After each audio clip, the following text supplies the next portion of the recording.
Welcome back to my film and TV channel. Hope you're all staying safe and well. We've got a film that's split opinion, generally negative, this one, and I'm going against the grain. I quite like this, although I can fully appreciate some of the criticism of this as well. But it was sort of my sort of style of verbal diarrhea in this. If you know what I mean, there's a lot of talk in it, not particularly witty or funny, but when you got something with Robert De Niro in, I think you've got to give it a little bit of rope, haven't you, to let it swing as low as you want and still get away with it. Yes, the Alto Knights we're looking at today, a 15 certificate, just over 2 hours. Take out the credits, probably about 1 hour 50, something like that. And it's a biographical crime drama film directed by Barry Levinson. We've got Robert De Niro playing two parts, yes. Mob bosses Vito Genovese and Frank Costello. Now, I didn't know this originally, so when I started watching it, I thought I was getting all confused. I thought, that looks like Robert De Niro there. It's only sort of about part way through, I was having a look at some of the blurb on it, and I realised, yes, he's playing both parts. Well, that's me, guys. That's my... I try and go into films without knowing too much about them if I can, so I can fully appreciate if they're any good or not, but it did come as a surprise. Got Deborah Messing in this, Cosmo Jarvis, that's a great name, Catherine Naducci and Michael Rispoli. It was released in the United States on March the 21st, 2025, so I'm doing this recording on the 21st of April 2025, so about a month later.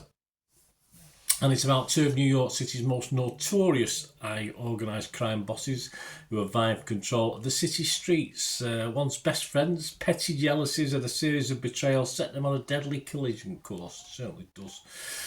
This, as a vehicle for Robert De Niro, is fine. It's all right by me. I quite like it. But I'll give you someone else's view straight away, which are positive. Peter de Brugge from Variety magazine, he scored at 80. He said, if there's any doubt as to De Niro's greatness, it's laid to rest in these face-to-face confrontations. No star could have held his own quite so effectively against, yes, De Niro. Yeah, but seemingly and understandably, not everyone appreciates De Niro versus De Niro. I don't know why. We'll talk about a couple later on. They want a bit more from their gangster fix, which I think is probably correct as well. Chicago Times. Let's stay with the positives for now. Chicago Sun-Times' Richard Rupert scored at 75. He said De Niro infuses Costello with a kind of avuncular charm, while Genovese has the fiery temper and paranoid fury to match Jake LaMotta in Raging Bull. It's a privilege to witness one of the best actors of all time still at the top of his game. Yes, there's a lot of verbal diarrhea, as I said. There's a lot of verbiage, shall we say. Let's use a kinder word, verbiage. As De Niro plays off against himself for some of it, not all of it, of course. Most of the time they're in different places, but it's just so watchable when De Niro's on screen in either role, because he's playing two totally different personalities. You know, you got the Joe Pesci nastiness, Joe Pesci at his evilness, and of course the more laid back version, the Robert De Niro version, if you like, yeah. But as you'll see from some of the scores in a moment, there is a lot of dislike of this effort. That's the problem. One of the lower scores was Peter Travis. He only scored it 30 from ABC News. He said, even a double dose of the great Robert De Niro taking on the grandpa roles of feuding mob bosses Genovese and Costello can't lift this gimmicky, grating, draggy attempt to join the pantheon of classic gangster cinema. It's a losing battle. I don't think he was trying to join the pantheon of classic gangster cinema. I mean, the budget was about $45 million, so I mean, probably most of that went to probably De Niro himself for playing two parts. I don't understand the critique that's comparing it, because I don't think that was aim. It's a more independent production. I'm not sure that's what it was aiming at, to become one of these gangster classics at all. So I think Peter's judging it as that. Then it's no surprise he probably gave it a 30. That's what he's comparing things with, or hoping that this was going to be like. Because, as I say, I had no not inhibitions. I had no pretext as to what this was about because I hadn't read too much about it, and even though it's been out for a month or two, I hadn't read much up about it. But again, just to show you, I mean, this take is pretty, for me, hilarious. Some of you might agree with it, I don't know. But William Bibiani, who writes for the Rap website, he only scored it 8 out of 100. Not 8 out of 10, 8 out of 100. How he gets to 8, I have no idea. It's just a funny figure, isn't it? But he said, so let me be absolutely 100% clear. I think we are. I think you are, mate. The Alto Knights is indeed a bad movie, but not the good kind. It doesn't make you feel alive, it makes you feel dead. It's a tedious, directionless, bumbling chore of a gangster picture, incoherently written and edited, featuring two of the limpest performances of Robert De Niro's career. I don't know what to say, really, on that bad review. I mean, I'll take him at his own word. I think he's limp for coming up with that sort. Whether you dislike it or like it, I'm sure. I don't think you can criticise De Niro's efforts in this. I think they're pretty good. So even if you don't like the film and the story's a bit bland and there's not enough going on, no, I think Williams had a bad day there. This was originally called Wise Guys. Yeah, good title, but I think there's no copyright on it. But it's probably why it's been changed. At least the Alto Knights is a little bit more. Original, isn't it? I mean, yeah, it does cry out for more action, of course it does, and perhaps more story even, but it's hard not to enjoy the acting lesson from a legend. Yeah, no limp acting as far as I'm concerned. And I think Glenn Kenny from the New York Times sums things up for me. He said, while it's inevitable that some, maybe many viewers will find the dual role a distraction, not particularly because I didn't realise it was a dual role at first, those who hunger for De Niro in mobster mode will get more than their fill. Yeah, for me, De Niro is still the man, the Don, if you like.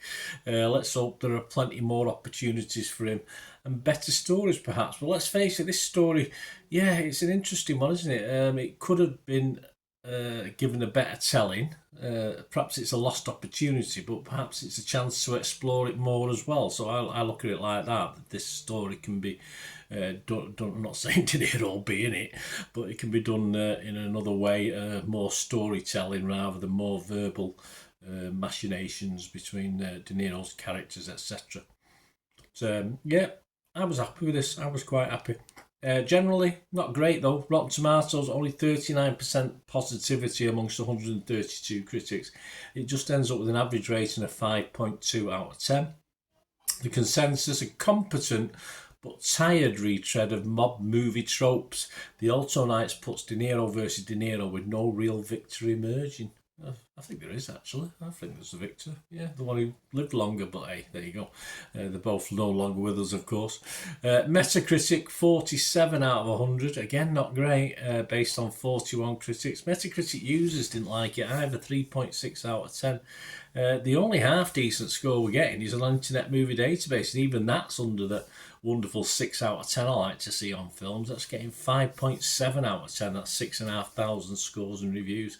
So I'm not alone, because some of the critics that I mentioned earlier were positive on this, but as far as overall scores are concerned, I've got to be fresh on Rotten Tomatoes, I've got to be positive on Metacritic, and I'm going to give this a very watchable score, and that is 6.5 out of 10, which is generally higher than most of the people, but not everybody. So I'm not alone, but let me know what you think, guys, because I fully appreciate some people don't like this. As I said, I like a little bit verbal, a lot of verbal in my thing, and even if it's not particularly funny, watching Robert De Niro, say, an hour and 20 minutes of the 2-hour runtime doing his stuff from two angles is just worth it for me to watch. And the time flew by as well. The 2 hours flew by for me. I wasn't bored at all, even though it wasn't that much going on at times. But let me know your thoughts, guys. It'd be great to have your comments, please. And if you do like what I try and do, it's not just about my opinion. I try and give other people's opinions and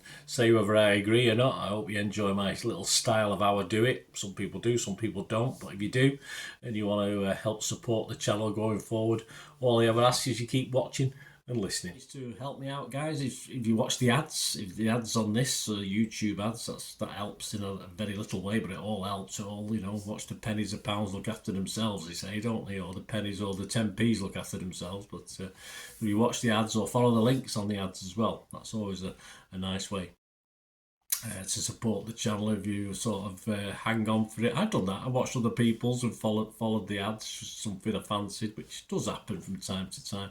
Of course, you can support me by pushing that subscribe button as mentioned earlier, and that's of course pressing the button so you know when these vlogs are coming out. And of course, I'm always interested in your opinions, and of course, if you can give us a like, that'd be wonderful as well. So thanks for watching, guys.